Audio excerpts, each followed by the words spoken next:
आने वाली प्रलय और परमेश्वर के न्याय का वर्णन किया गया है।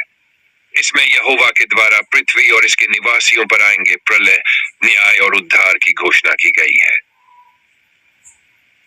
पृथ्वी पर प्रलय स्नान। इस अध्याय में यहोवा के द्वारा पृथ्वी को शून्य और सुनसान करने की भविष्यवाणी की गई है।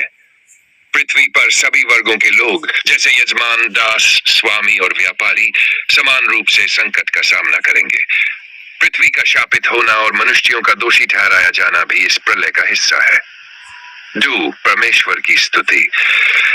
इस अध्याय में यहोवा की महानता की स्तुति की जाती है। यहोवा उन लोगों के लिए शरण स्थान बनेगा जो संकट में है। उसके द्वारा सभी देशों के लिए एक भव्य भोज तैयार किया जाएगा और मृत्यु का नाश कर दिया जाएगा। यह अध्याय यह दर्शाता है कि परमेश्वर के राज्य में सुख और शांति होगी। परमेश्वर द्वारा मोआब का दंड।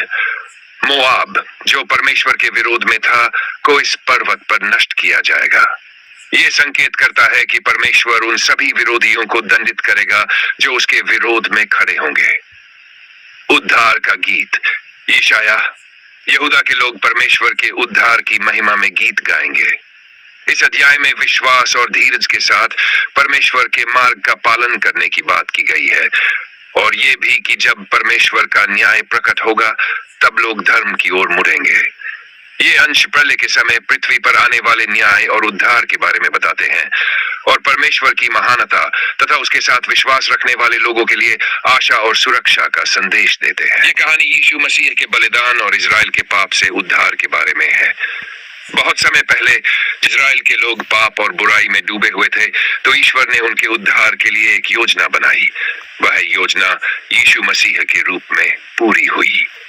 यीशु, जो ईश्वर के पुत्र थे, ने पृथ्वी पर आकर लोगों को ईश्वर के प्रेम और सत्य के बारे में सिखाया। यीशु ने कहा कि मैं सत्य और जीवन हूँ, और जो मुझसे विश्वास करता है वह पाप से मुक्त हो जाएगा। लेकिन इजराइल के कुछ धार्मिक नेताओं ने यीशु के संदेश को नहीं स्वीकारा और उसे क्रूस पर चढ़वा दिया।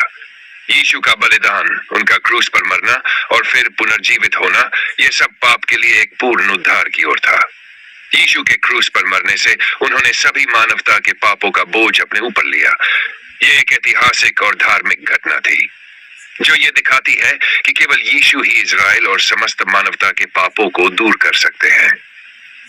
यीशु का बलिदान इजराइल के लोगों के लिए एक अवसर था कि वे अपने पापों से मोक्ष प्राप्त करें और ईश्वर से संबंध फिर से जोड़ें।